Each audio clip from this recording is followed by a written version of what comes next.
Bueno, bienvenidos además a nuestro canal Novado contra la Demagogia y hoy tenemos a un invitado, bueno, como mínimo muy conocido, que es el comisario Villarejo. ¿Qué tal está? Muy bien, muchas gracias por invitarme a su canal. Muy bien, bueno, a ver, yo la verdad es que, bueno, le he visto tantísimo que yo no sé cuánto es verdad y cuánto es mentira. Y realmente me gustaría saber cuánto es mentira, porque es que creo que todo es imposible que sea verdad. Bueno, yo le digo que es normal que utilicen, digamos, ese postulado de que yo no aporto pruebas o que digo mentiras. Lo que le puedo asegurar es que, No, no digo que usted diga mentiras, ¿eh? No, me refiero dicen mentiras de usted, me refiero. bueno, es normal que hayan establecido el relato oficial de que no soy creíble, de que soy una persona, un impostor, etcétera, etcétera. Pero la cruda realidad se impone y además ahora mismo soy el hombre más público de España porque están mis diarios personales, los audios, algunos de la mayoría grabados por el CNI, están mis conversaciones, mis escritos, mis notas de inteligencia, mis intervenciones judiciales. Es decir, difícilmente no soy una persona, soy la persona más transparente ahora mismo. Es normal porque la gente tiene miedo, digamos, en los poderes fácticos, en lo que yo llamo el estado profundo, tiene miedo y por eso no han querido desencriptar o ellos dicen que no han desencriptado ni siquiera el 60% de todos mis archivos. Le puedo decir que en el último juicio, dos agentes del CNI que declararon dijeron que el juez instructor García Castellón había ordenado que se parara la desencriptación. No entiendo por qué. Y obviamente mi abogado dijo que parte de ese material me podía beneficiar. Pero dijeron que como contenía secretos de Estado, y ese es el problema, que parece mentira, pero se utiliza el término secretos para ocultar muchas ilegalidades. La mayoría yo las denuncié y por eso terminé en prisión.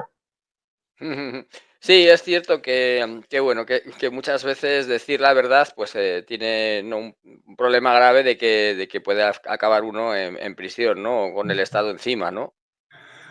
Así es, pero uno en la vida tiene que ser consecuente con sus principios y sus convicciones. Yo, como servidor del Estado, en mi condición de agente de inteligencia, denuncié cosas que me parecían muy graves, como que parte del dinero de pagar los secuestros se perdía en el camino, o que determinados sujetos que estaban poniendo en peligro la unidad de España y en riesgo la seguridad nacional, como eran los Puyol, entre otros, se arropaban al lado del rey emérito, manteniendo las mismas cuentas, los mismos bancos en el extranjero, los mismos testaferros, y de esa manera era intocable. Cuando yo informaba sobre ello, el director del CNI decía que al señor no se le podía tocar, ¿no? Pero decía que por encima del señor, como él decía, estaba la unidad de España y estaba nuestra nación, y que si había problemas en ese sentido, que cambiara este señor de banco, ¿no? O de testaferro. Pero no lo entendieron así y por eso fui amenazado públicamente por el director del CNI cuando a principios del 2017 dijeron Villarejo nos ha echado un órdago y nosotros decimos vamos ya. Imagínese yo, un pobre comisario jubilado, frente a una estructura de 3.000 sujetos con todos los medios, con todas las posibilidades, con todas las tecnologías. ¿Qué órdago les podía yo echar? Simplemente me había limitado durante mis años en activo, yo me había jubilado en el 2016, a informar lo que los demás tenían miedo de hacer por las represalias. Yo no tenía miedo porque, como ya he dicho en alguna ocasión, yo sigo la enseñanza de mi paisano Séneca cuando le dijo a Nerón, el poder tuyo hacia mí es el miedo que yo te tenga, y como no te tengo miedo, no tienes ningún poder. Ellos sabían que yo no les tenía miedo y así estoy. Bueno, entrando un poco en cuestiones de actualidad, ¿no? ¿Qué opinión le merece todo el tema de Aldama, desde su opinión o desde sus conocimientos? Bueno, Porque, claro, quieren también desacreditarlo y, bueno, como hay que decir que no deja de ser como el pequeño Nicolás, ¿no? claro, pero bueno, no, personajes como Aldama, yo me lo he encontrado, digamos, en muchas ocasiones en mi trayectoria profesional y son gente que en un momento determinado son lo que se llaman colaboradores cometa, ¿no? En un momento determinado se les deja sueltos y cuando no interesa se corta el hilo y desaparecen. No hay duda de que hay un deseo de colaboración por parte de este señor porque se ha sentido,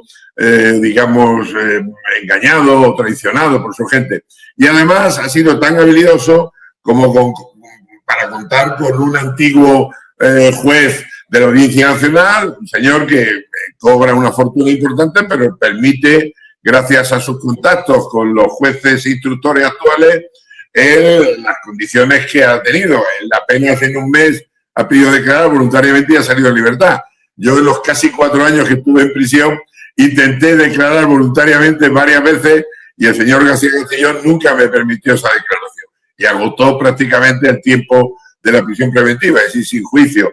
Yo creo que la mayoría de la información que tiene el señor Aldama es cierta, la sensación que tengo, obviamente no tengo más allá de lo que como analista ya un poco mayor en mis convicciones, pero espero que por lo menos tenga un archivo mínimamente parecido al que yo tenía, donde ahí están todas las pruebas y ahí donde están los audios y donde estaba una serie de razones. Otra cosa es que por los intereses espurios que lamentablemente he notado por parte de quienes manejan determinados resortes del poder, bueno, no sabremos si esto saldrá o no saldrá a la luz. Es probable, mi opinión, pues, una opinión sin más, ¿no? Que tenga mucha más información de la que ha dado y que por eso haya salido, porque claro, precisamente para no dar esa información, al revés, ¿no? Sin duda, pero si me permite, nadie obtiene, por ejemplo, el acceso a un sitio tan restringido como el campo de entrenamiento de la Guardia Civil sin que haya personas de más alto nivel, mucho más que el coronel, que el hombre se quiere sacrificar para que el ministro del Interior no sufra. Y obtener una licencia para manejar hidrocarburos y permitirle defraudar cientos de millones de euros tampoco se consigue de la mano del coldo de la vida, ¿no? Hay, digamos, altísimas instancias que han cobrado y que además, por eso, muchos de los políticos, casualmente casi todos por ahora del PSOE, piden ser, también dominicanos y adoptan la nacionalidad de República Dominicana porque saben que allí luego no se pueden extraditar, ¿no? Hay gente muy interesante, el señor Bono, el señor Felipe González, en fin, muchos más. Y probablemente Dominicana sea el sitio donde esté casi todo el capital que estos señores han ido, digamos, consiguiendo a lo largo de los años. Sí, es curioso que el portal de transparencia, ante las cuestiones que se hacen, ¿no? Pues no se da ninguna información, ¿no? Cuando se requiere al gobierno, cualquier cuestión sobre el portal de transparencia, nada, no, nunca facilitan esa información sobre los vuelos en Falcon a República Dominicana, etcétera, ¿no? Así es.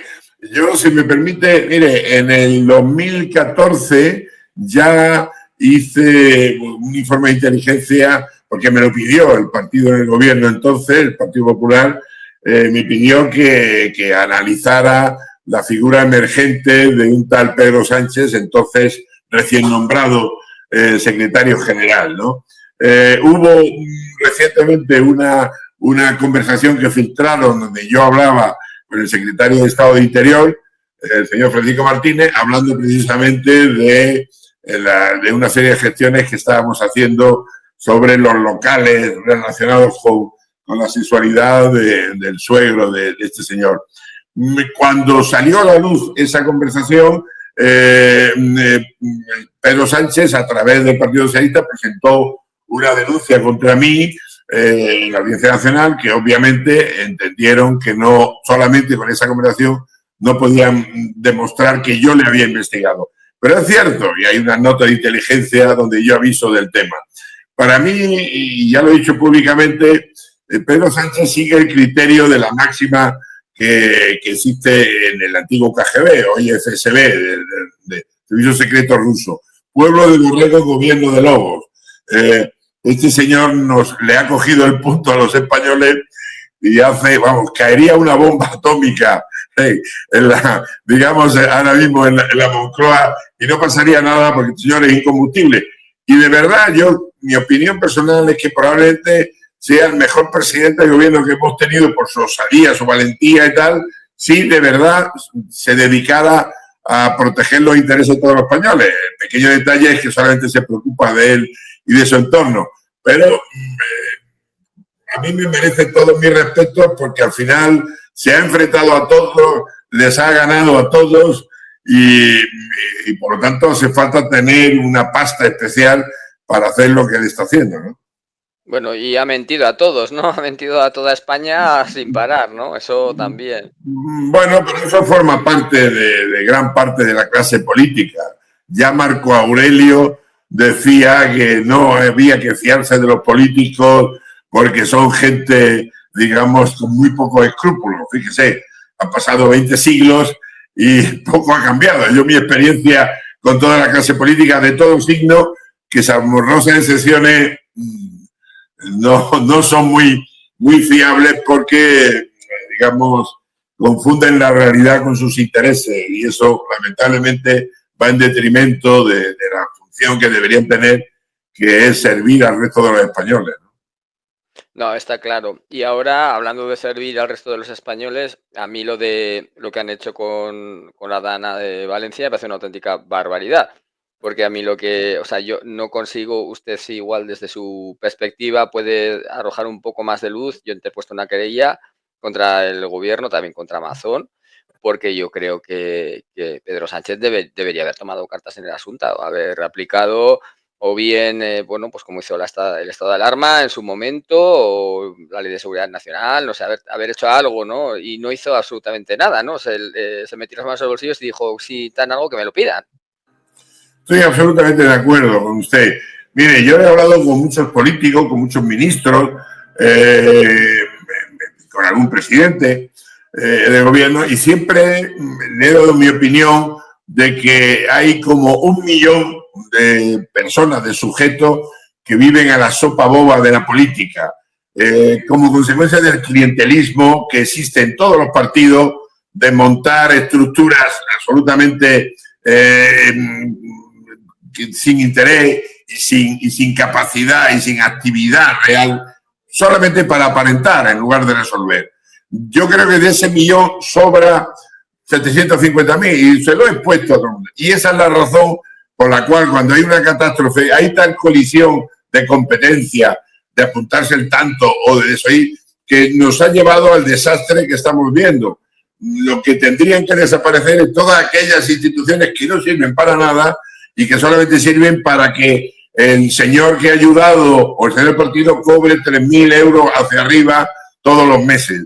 Y eso es a costa de las arcas de todos los españoles y de pagar impuestos que tendrían que dedicarse a escuelas, a hospitales, a carreteras, a infraestructura, y en lugar de eso se utiliza pues para, insisto, montar esas infraestructuras que no sirven para nada, eso sí, para colocar los amigos, los colaboradores, etcétera, etcétera. Y eso, tarde o temprano, genera lo que está pasando.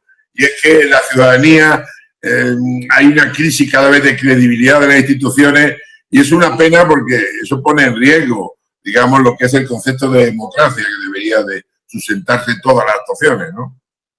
Sí, yo creo que las instituciones y los políticos ahora mismo, con mi edad, creo que jamás han tenido menos credibilidad que ahora, vamos, mi opinión, ¿eh? O sea, están absolutamente ahora mismo en una crisis de credibilidad terrible. Sin duda, así es. Mire, yo ya tengo 73 años, yo ingresé en la época de Franco, ingresé en la policía en el 1972 y juré los principios del movimiento. Estuve en la dictadura, en la transición, en la democracia, me he pasado toda la vida investigando, estuve, digamos, solamente estuve 10 años, estuve excedente porque vi que no había forma de arreglar lo que yo pretendía, por lo menos en las instituciones que yo conocía, pero me temo que el tema se ha ido degradando tanto como consecuencia de que pase lo que pase, no pasa nada.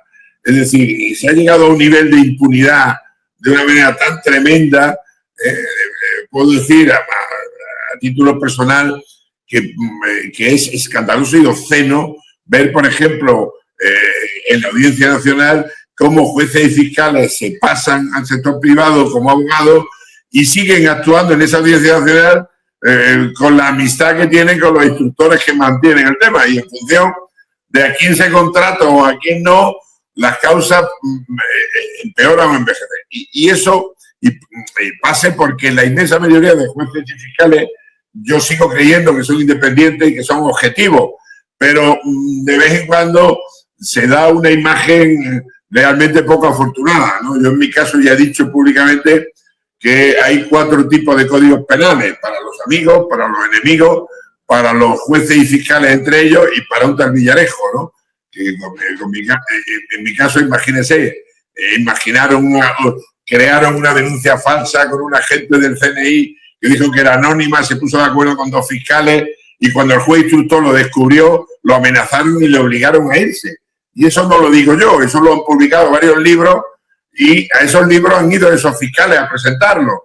Y así, y luego han investigado mi vida durante 30 años y dicen que no es una causa general. Entonces, imagínense, y la última sentencia que ha sido sobre una actuación de mi despacho de abogados donde cobramos una minuta de 40.000 euros al Grupo Planeta, al final entendieron que soy un cohechado, pero no hay cohechador, porque el Grupo Planeta no sabía que yo tenía estatus de policía en activo. Pero claro, como usted sabe perfectamente, un cohecho es algún funcionario que cobra por hacer o dejar de hacer algo en su condición de policía. Entonces, para justificar eso, pues el juez de turno ha dicho que yo nunca dejo de ser policía a las 24 horas. Y claro, ¿qué pasó? Que hacía un año, un libro que publico la semana que presento la semana que viene, lo iba a presentar Planeta y que ya después de un año, al final, pues Planeta... ¿Cuál es el título del libro? El libro se llama El Estado contra mí y lo presentaré, si Dios quiere, el martes 17 en un lugar que se llama Cafebrería, que está en Buen Suceso 14. Es un lugar muy agradable. A las 7 de la tarde está usted invitado, como todos los que quieran asistir. Bueno, es un primer relato de mi vida profesional. Yo cuento lo que he vivido, no lo que me han contado de la vida, lo que he vivido, hitos importantes, porque ya le digo, soy muy mayor y además tengo buena memoria y sobre todo que en los casi 4 años de prisión, como decía Menéndez Pidal, las neuronas, las mariposas del alma, que son las neuronas de la neuroplasticidad de la memoria, a mí se me han acentuado porque no tenía otra cosa que hacer que defenderme de toda la patraña que me habían montado. Entonces, ahí en este libro, que son 500 y pico páginas, pues voy a tratar de exponer pues, los hitos más importantes. Lo que yo viví sobre el atentado de Carrero, sobre el 23F, sobre el 11M, sobre el atentado de Aznar, sobre los atentados estos de la Rambla, sobre el chivatazo del Faisán, en fin, y mis actividades como miembro de los grupos antiterroristas, ¿no? Eso es un poco, ya le digo, son vivencias personales que entiendo que después de que he visto en estos años que hay como 20 o 30 libros sobre mí, de lo que yo llamo villarejólogo, no expertos en mi persona, que no me conocen, ni han hablado conmigo, ni saben tal, pues yo me he visto en la obligación de contar mis cosas, aun cuando como agente de inteligencia hubiera tenido la obligación de estar callado. Pero ellos me han obligado porque sacaron a la luz mi persona y yo lo siento. Uh-huh. Desde su perspectiva, lo de la Dana se podría haber evitado, pregunto, ¿eh? Yo entiendo que muchas decisiones se cometen por omisión, por torpeza, por negligencia o por vaguedad. Funcionarios de turno, hay una gran mayoría, yo he conocido gente muy honorable como funcionario, pero gente muy vaga, que, insisto, se pasa la vida aparentando y no resolviendo. Mi trabajo siempre se encontró colisionado con el criterio de que no hay que destacar y tal, cuando las medidas preventivas son lo más fundamentales. Yo preveí una serie de atentados, de acontecimientos y tal, y no me hicieron caso, pero ahí estaban, ¿no? Fíjese que un mes y medio antes de entrar en prisión, yo tuve una reunión con la ministra de Defensa entonces, la señora Cospedal, y le advertí de la moción de censura que iban a hacer y de que me iba a detener San Roldán, que iba a crear la catástrofe que creó, de obligar al rey a, digamos, a exiliarse a Abu Dhabi, la empresa del IBEX 35 terminar cuestionadas en todo el mundo, etcétera, etcétera. ¿Qué pasa? Que normalmente por vaguedad o por lo que sea, por lo visto, a mí la señora Cospedal luego después me dijo que Rajoy dijo que le daba mucha pereza entrar en ese tema, que era una cuestión de ego entre el director del CNI y yo y tal, y que lo dejara correr el tiempo. Probablemente, si me hubiera hecho caso, no le hubiera sorprendido la moción de censura que sufrió después y hubiera evitado pues el escándalo que sufrió el rey, que con sus luces y sus sombras se merecía mucho más porque ha hecho cosas muy positivas también para España, muy positivas, probablemente muchas más que negativas. Y en este caso, después de tantos años de avisar de esos riesgos de inundaciones, etcétera, etcétera, todos los funcionarios que han omitido o que han hecho caso omiso, o esos políticos, ¿sabe el problema? Que no hay, tienen una impunidad total, luego no les pasa nada, no hay responsabilidades, nadie ni siquiera dimite. Es decir, cuando tenían todos que haber terminado imputados por negligencia, por imprudencia grave y por omisión del deber que tenían en su condición de funcionarios. Y así estamos. Y el problema es que nos hemos acostumbrado en España a ver este tipo de tragedia con tanta naturalidad, a todos estos escándalos, que ya casi no nos sorprende casi nada. Y es un problema porque es una vacuna que nos ha, digamos, tapado nuestra idea revolucionaria y vindicativa que yo he hecho en falta, ¿no? En Estados Unidos, por ejemplo, hay una sociedad civil activa, fuerte, pero aquí está muy narcotizada. Los medios de comunicación están perfectamente controlados. El periodismo de investigación, que era un acicate con el poder, está prácticamente dominado, domado. La verdad es que tenemos un horizonte, y como decía Santa Teresa, vienen tiempos recios, ¿no? Y vienen tiempos recios como consecuencia de que hemos entrado en una deriva, digamos, de falta de calidad democrática que es preocupante, ¿no? Sí, hombre, están subvencionados todos los medios, tampoco les podemos pedir demasiado, ¿no? Claro. Es una cuestión, es una cuestión interesante. Yo me acuerdo cuando, bueno, salimos en 2020, ¿no? Y salieron todas las portadas de los periódicos, todas con el mismo salimos más fuertes y bueno, que como, bueno, al final todo el mundo pues salía viendo lo mismo, ¿no? O sea, todos los periódicos, absolutamente todos, lo mismo, ¿no? Pero bueno, quería preguntarle, ¿usted cree que los atentados de Cambrils y Barcelona se podrían haber evitado? Bueno, yo lo he dicho en el Congreso y lo ratifico. Sí. Ya sé que me dicen, presenta pruebas y tal. Ya he dicho, desencripten mis archivos o simplemente hagan lo que le prometieron a Junts, saquen todos los informes que hay sobre, digamos, sobre las actuaciones del imán de Ripoll en el CNI, que al final no los van a aportar. Y mire, insisto, en el 2014, o sea, como consecuencia de mis actuaciones como agente de inteligencia que yo hacía en el Magreb, tuve información de un sujeto que nos podía informar de cosas muy importantes. Y yo contacté con ese sujeto y en el 2015 conseguí que el Ministerio de Interior, en colaboración con el CNI, me autorizara a participar en un viaje que hizo nada menos que el director del CITCO, Centro de Inteligencia, junto con dos miembros más, uno que del CNI, no sé si era Guardia Civil o no, y un miembro de Policía Nacional. Y nos entrevistamos, entre otros, con una persona muy interesante que nos dijo que había riesgo de algún posible atentado y que había un imán, no dijo el nombre, tampoco dijo dónde estaba, pero dijo que era un sujeto que había estado en Bélgica y que había venido a Cataluña y que tenía contactos a su vez con el servicio secreto marroquí y tal, y que él, si le dejáramos infiltrarse en Cataluña, en los ambientes magrebíes, podía, digamos, descubrir la identidad de este sujeto.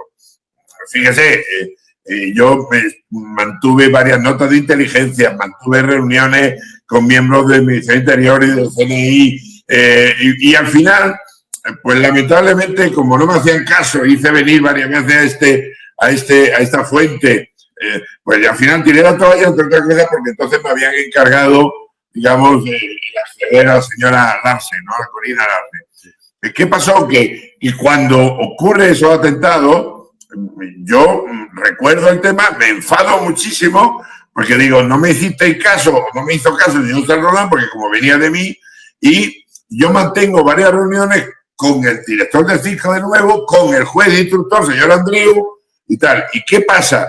Pues que cuando detectan esas intervenciones, recibo correo durísimo de un coronel que yo consideraba amigo del CNI, que me dijo, nos está tocando las narices y ya no hay nada, hemos hablado con la fiscalía y vamos a ir a por ti y tal. Perdone, y ese correo no lo digo yo, es que además lo han publicado y es más, uno de los fiscales, el señor Estampa, en su libro lo recoge íntegro, probablemente porque accedió a él en la causa, ¿no? Este señor que va por ahí llorando como Rocito diciendo que yo le eché de la Fiscalía Anticorrupción olvidando sus temas de cintura para abajo, ¿no? Entonces, oiga, el tema dice, no, dame las pruebas.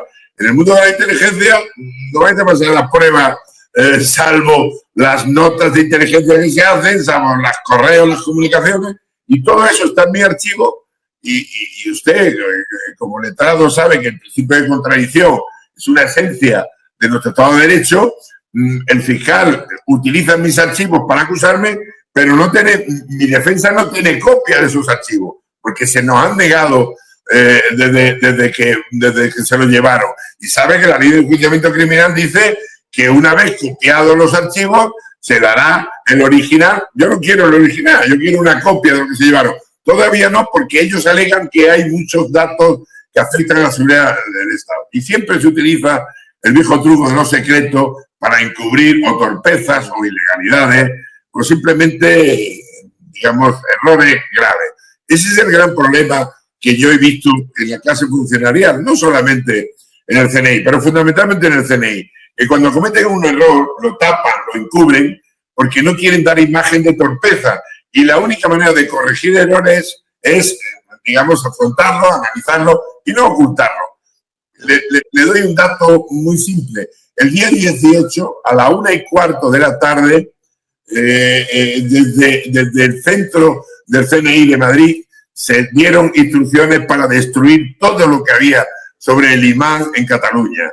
Y lo más elemental del mundo es que, pese a ello, ha habido medios, tampoco, digamos, dudosos de ir contra mí, como el Diario Público, donde además hay un señor, un tal Gallo, que ha escrito un libro poniéndome a parir, donde él reproduce esos informes donde seguían digamos, a todo ese comando cuando estuvieron en París, al imán cuando viajó unos días a Marruecos, etcétera, etcétera. Y ya lo he dicho en el Congreso, hay siempre un oficial de guardia en el CNI. Cuando estalla el chalet, ellos sabían que correspondía al imán de Ripoll. En lugar de avisar a los mozos y tal, pues lo silenciaron todo. Y alguien, en ese desorden que hubo cuando acudieron al chalet, se llevó, ¿qué cosas? Un papel de instituciones penitenciarias referido al señor imán de Ripoll. Y todo ese tipo de cosas de ocultarlo. Bueno, hay un correo de un buzón ciego que se utiliza para mantener información, donde se ve que hay un oficial del caso donde se comunica con este imán. Y lo más simple, mire, no hace falta, digamos, desvelar la identidad de los agentes del CNI. Que le pregunten al director del CNI cuánta gente de la plantilla de Cataluña estaba en Cataluña antes y después de los atentados de Cabril. ¿Quién ha quedado? ¿Dónde están? ¿Por qué se han marchado? si no tenían nada que ver, ¿no? Y claro,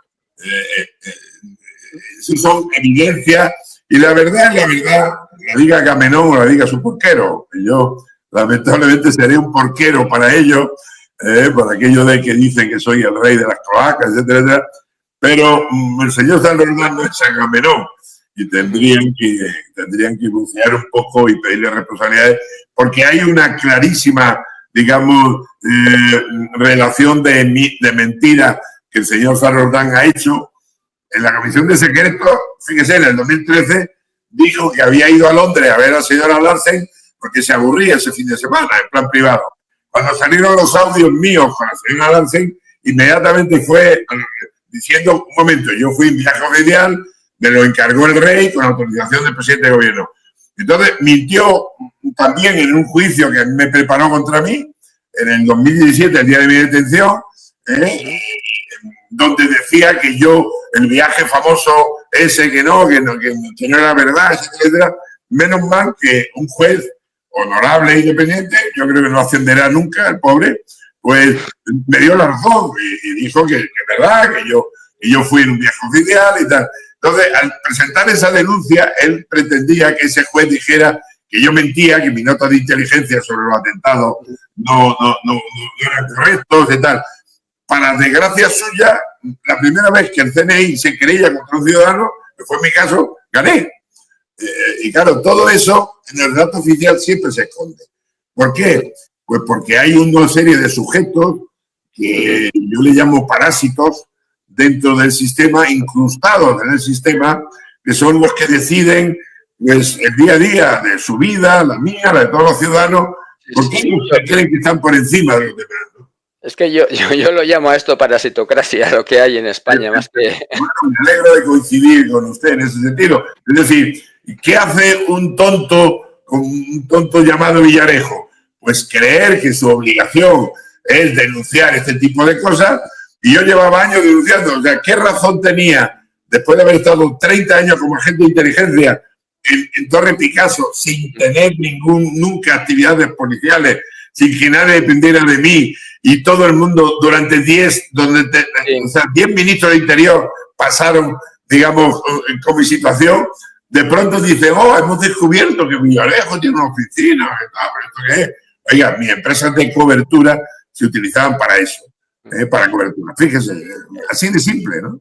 Florentino Pérez será la persona más poderosa de España, quizá. Bueno, sin duda, sin duda. Yo creo que después de Botín ha ocupado su sitio, ¿no? Don Emilio sí era poderoso porque además, fíjese, yo presenté un informe que conseguí gracias a Javier de la Rosa. Muerte extraña la de Botín, ¿verdad? Muerte extraña.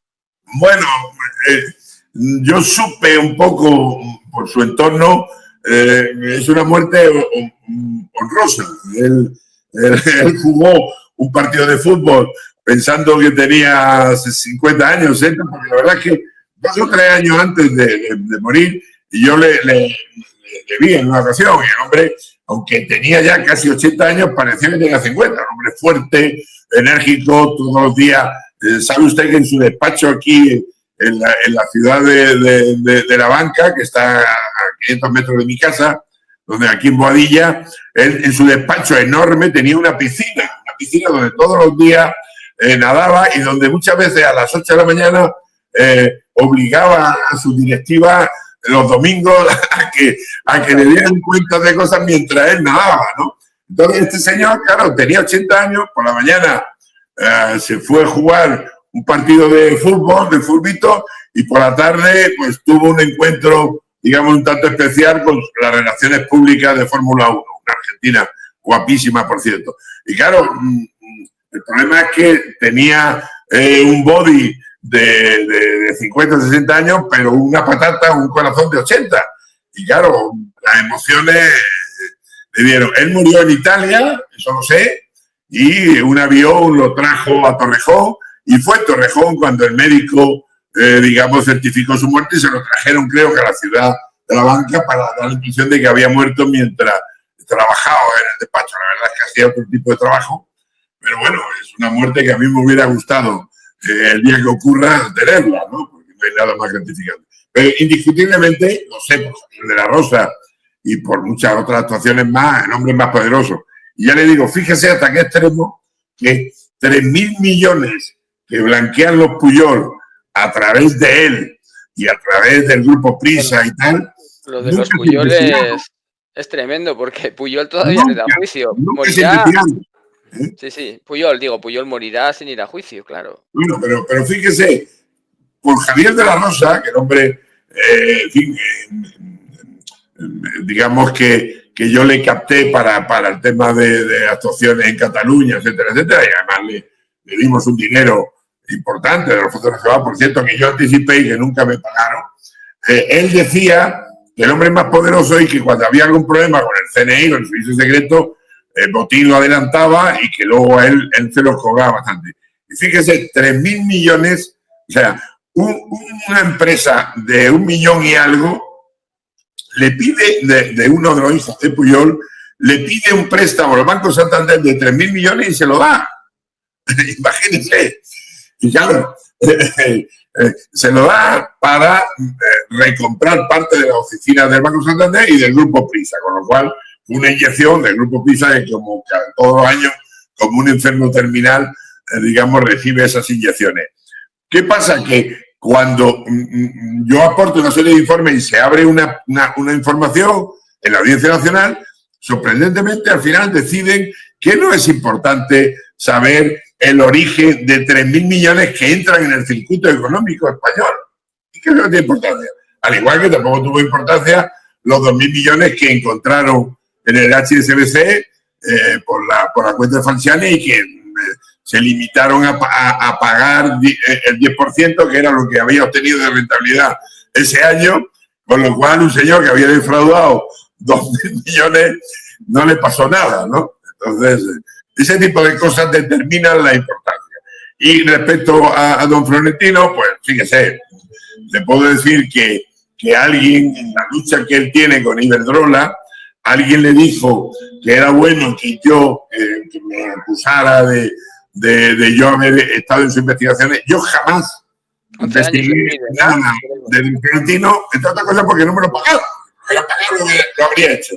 Pero fíjese el nivel de poder que tiene este señor, que un día se presentó en la Audiencia Nacional presentando una denuncia al juez García Castellón diciendo que le habían chantajeado con que había informes en mis archivos, que tal, y que le habían pedido 1 o 2 millones de euros y que mi esposa se lo había facilitado a unos periodistas porque estaba mal económicamente y tal. Entonces, él nombra al director de un periódico muy conocido, Moncloa.com, digo muy conocido porque lo monta el CNI para sacar, digamos, la famosa conversación que yo tengo con la entonces ministra de Justicia, que salió aquello de información vaginal, éxito asegurado, todas aquellas cosas, y contra el Confidencial. El señor García Castellón abre una pieza secreta de esa y al poco tiempo el señor Florentino dice que se ha equivocado, que no es para tanto, tal. Entonces, lo mismo abre esa pieza que la cierra en secreto, sin permitirnos a nosotros ni interrogar a nadie, ni acceder a nada. Fíjense el poder que tiene que tener un señor para hacer eso. Y este señor lo hizo.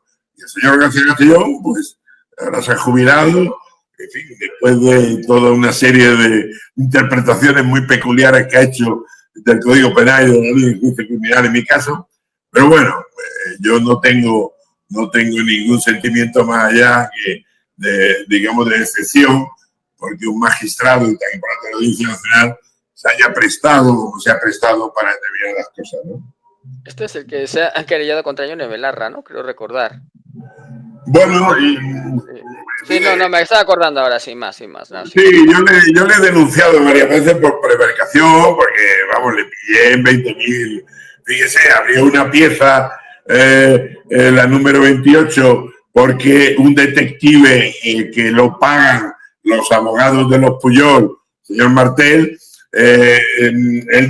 llega el detective y dice, en mi condición de detective he investigado a Villarejo mientras estaba en prisión, cuando la Ley de Seguridad Privada del 2014 prohíbe expresamente que un detective investigue una causa penal. Bueno, pues dice que tiene una grabación donde un preso ha ofrecido secretos míos y tal, aprovechando un permiso, presenta esa grabación, pero la grabación no se llega a oír jamás. Y aún así, el señor García Castellón, con el simple comentario de ese detective, que luego se ha demostrado que cobró casi 1 millón de euros por esa actividad, pues abre una pieza, interviene el teléfono, hace registros, detienen a mi esposa y a varios más, y cuando la sala, el órgano superior, le pide explicaciones de por qué abrió el tema, pues da larga de larga, y cuando se ha jubilado se ha ido en silencio, y todavía estoy esperando que me explique por qué abrió esa pieza, cuando él además aparentemente decía que iba en contra del tsunami democrático y no sé qué.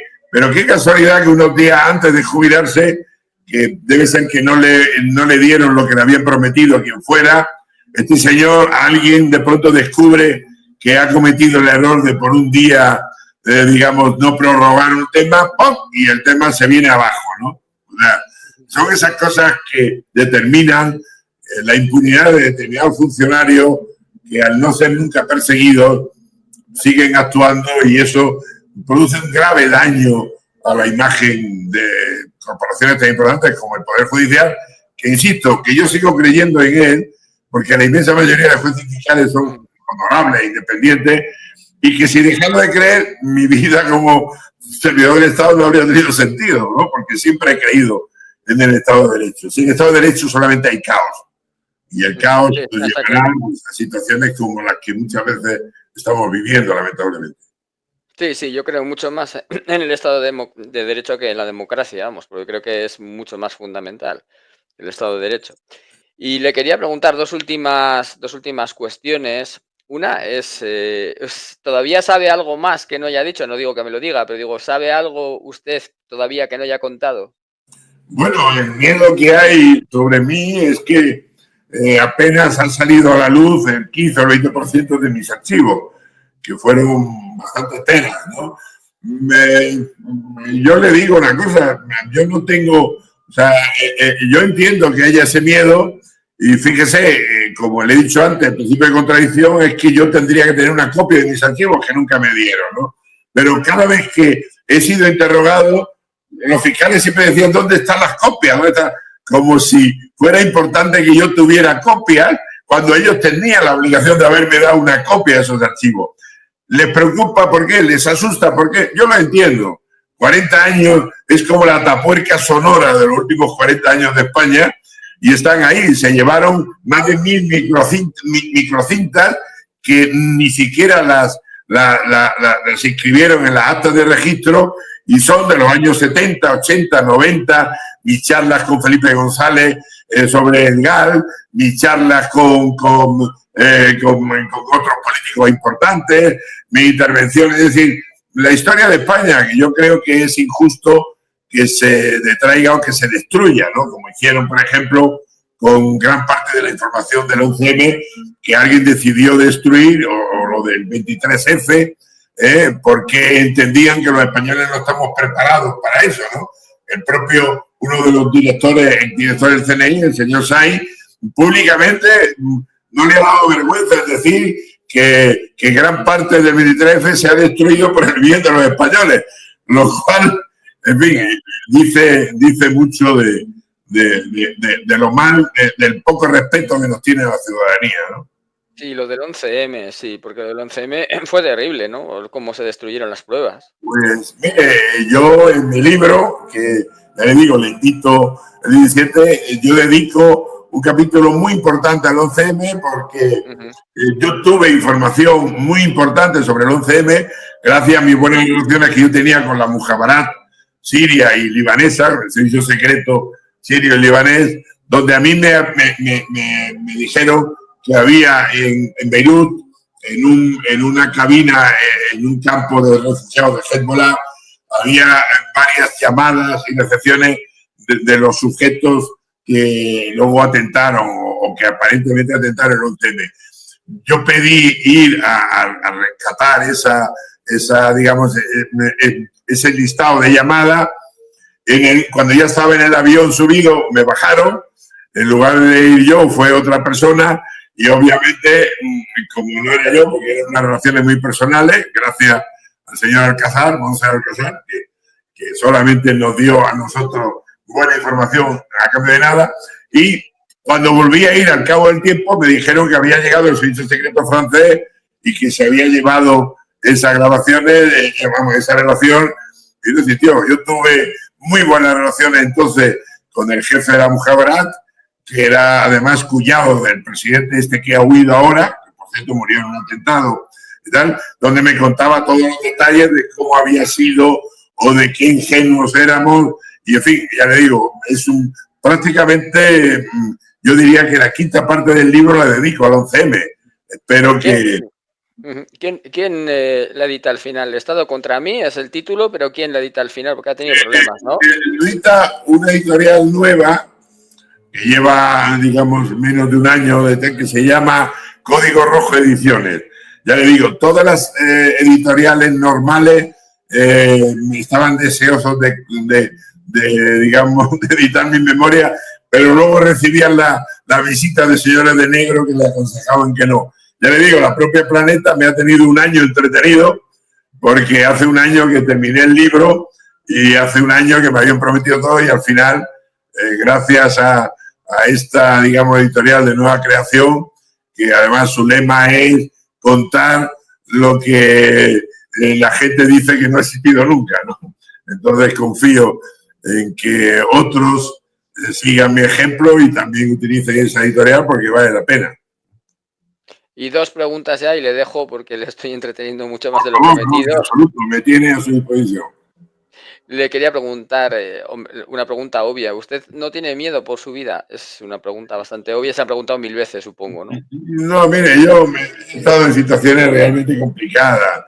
Estuve en Somalia, no sé, se equivocaron el piloto, que era un ruso que lo llevaba en un Antonov de Khashoggi, nos había dejado el avión y se equivocó de pista y estuve 2 días en un agujero esperando que me dieran un tiro con el Kalashnikov, la gente, los negritos, mientras mascaban el gas, esa droga. He estado en muchas situaciones. Tengo un tiro en Sedal en uno de los tiroteos que mantuve con ETA. De verdad, y creo en la reencarnación. Además, le digo lo que le dije antes de Séneca, es decir, mire, en mayo del 2018 intentaron asesinarme en la prisión y afortunadamente en el último momento pues me salvaron, ¿no? Dijeron que había sido un shock anafiláctico de un medicamento en mal estado. Yo pedí que se analizara qué medicamento, nunca quisieron, dijeron que bueno, no tiene importancia, fíjese, y yo creo que tuve la suerte de que como era el Partido Popular todavía, que eran unos paniaguados y que dijeron no vaya a ser que como ya es mayor, tiene problemas de corazón, vamos que la dosis sea pequeña para que la autopsia no salga. Si hubiera sido el PSOE, no hubieran fallado, ¿no? Que estuvieron el mes siguiente. Le puedo asegurar que en cualquier momento, luego después, fíjese, he estado en plena pandemia, cuando estábamos las 24 horas en la celda, que son 5 metros cuadrados, no 10 como dice, 5 metros cuadrados, como yo tenía problemas de tensión, como consecuencia de los miles de problemas que me provocaban a diario, desnudándome, poniéndome en cuclillas, mirándome en la cinta, tirando toda la celda y tal. Entonces me metieron durante 2 meses sin poder salir 24 horas a un señor condenado por asesinato y esquizofrénico. Y por la noche, a las 11 de la noche, me lo encontraba a 2 centímetros de mi cara mirándome cuando abría los ojos y yo solamente le preguntaba si sabía tomar las pastillas. Y entonces la médico, que había una señora cubana que luego descubrí que ni siquiera era colegiada como médico, me decía, le voy a subir usted la dosis para el tema de la tensión. Y yo le dije, no, quíteme al loco, no me suba la dosis, ¿no? Es decir, que, no sé, a esta altura, una vez que ya he declarado, una vez que conseguí la libertad, pese al intento de todo el mundo que decía que yo iba a huir y toda la campaña como si yo hubiera sido... Porque, oiga, a mí me detienen con una aparatosidad como si yo en ese momento estuviera armando unas bombas para ponerlas en la Castellana. 30 sujetos saltan la valla de mi casa, rompen la puerta, entran con perros, con metralletas y tal. Y mi problema es que yo tenía, digamos, un archivo en mi caja fuerte que querían hacerse con él. Podían haberlo conseguido de otra manera, pero el genio de San Roldán entendió que además tenía que darme el escarmiento de meterme en prisión. Y fíjese el escarmiento. El pobre rey emérito ahí fuera. Eso sí, todos los meses el señor San Roldán lo visita porque le tiene que dar cuenta de su patrimonio, porque es el único que sabe dónde tiene toda su fortuna, ¿no? Y le digo, la reclamación, no llevo escolta, no tengo armas, porque un mes antes de que me jubilara cambiaron la ley para que yo no fuera policía comisario honorario, porque tenía que estar 35 años en vez de 25, y como yo había estado 10 años fuera, llegué a 34 y meses, ¿no? Y así todo. Y le puedo asegurar, mire, cuando voy por la calle a mí no me pasa, no sé si estoy dando idea, a mí no me pasa como Pedro Sánchez. Los pocos que me reconocen me dicen todo lo contrario. ¡Ánimo! Pedro Sánchez, el otro día en Paiporta, de poco lo linchan. Vamos. Ya, pues no digo, pero yo ya le digo, normalmente yo no tengo medios porque estoy en economía de guerra, porque me han quitado todo, tengo embargado todo, tengo una jubilación que durante 2 años se negaron a pagarme, fíjese, la jubilación, y tuve a este sujeto, a este juez instructor, que amenazarle y decirle, oiga, le voy a meter una querella porque una jubilación usted no la puede embargar. Ha habido un problema burocrático durante 2 años. El señor García Castellón, ¿no? Sí, es inembargable, sí, hasta el salario mínimo. Apenas 2.000 euros, que por cierto han buscado la fórmula de ir quitándome lo máximo, creo que me la han dejado, y por lo tanto yo voy en metro, yo viajo cuando tengo que ir a Madrid, tengo problemas de espalda y tal, pero bueno, me muevo, y a mí los pocos que me reconocen quieren hacerse un selfie conmigo, ánimo, adelante, tal, ¿verdad? Yo no tengo, ahora que tengo la suerte de que sigo teniendo amigos en la Guardia Civil, en la policía, en el CNI, y tengo amigos en el CNI que me han dado informaciones muy importantes, como los correos míos que demostraron en el juicio que la operación por la que me detuvieron, que era un tema de Guinea, fue una operación de Estado de acuerdo con el CNI, como quedó demostrado, y los fiscales lo tuvieron que reconocer porque sabían que los correos eran auténticos, pero dijeron que aún así, como yo había ganado dinero por la operación, lo cual no era cierto, pero bueno, ¿qué ocurre? Que periódicamente yo quedo con gente del CNI, de noche, en los lugares más recónditos, y siempre les pregunto lo mismo, ¿no venía a darme información o a darme materiales? En un caso o en otro, siempre estaré agradecido, y si algún día deciden eliminarme, será, pues, espero que con amigos. Yo lo que sí tengo la convicción es que van a buscar la fórmula de justificar mi nuevo ingreso en prisión y allí ya suicidarme, ¿no? Pero vamos, aquellos que ordenen ese ingreso en prisión se mancharán de sangre, y ellos sabrán lo que me espera. No me importa, lo tengo asumido desde hace mucho tiempo. Pues mucho ánimo, y la última pregunta ya, bueno, desde aquí lo único que podemos, ¿no? Pues desear ánimo, y lo único, pues eso, el tema, digamos, de moda, entre comillas, que es el de Begoña Gómez. ¿Tiene alguna información usted? Yo estoy acusación popular en este asunto, ¿alguna cosa? ¿O le parece normal? Mire, en el 2014 yo hice un informe muy, creo que varias notas de inteligencia muy exhaustivas, hablando del riesgo, digamos, por el perfil del señor este nuevo, que se llamaba Pedro Sánchez, que accedía a la Secretaría General del PSOE, dado un partido que iba a gobernar y tal.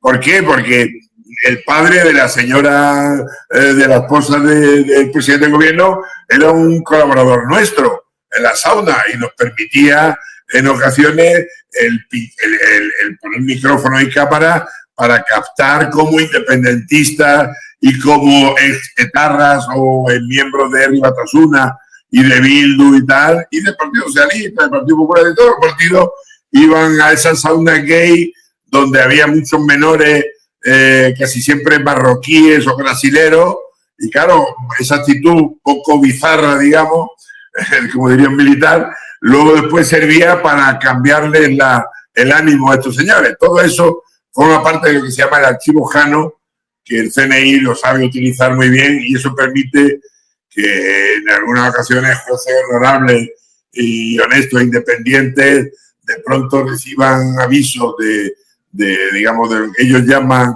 la carpeta de control de togas, y cambien la actitud y me apliquen un código penal muy sui generis como el que le he comentado antes del tema Planeta, ¿no?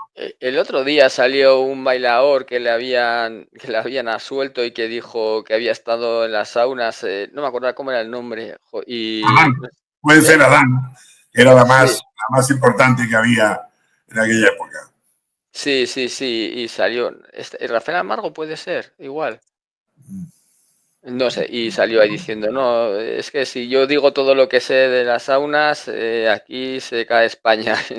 y bueno, Bueno, es así, y además le digo más, y es una primicia. Yo creo que cuando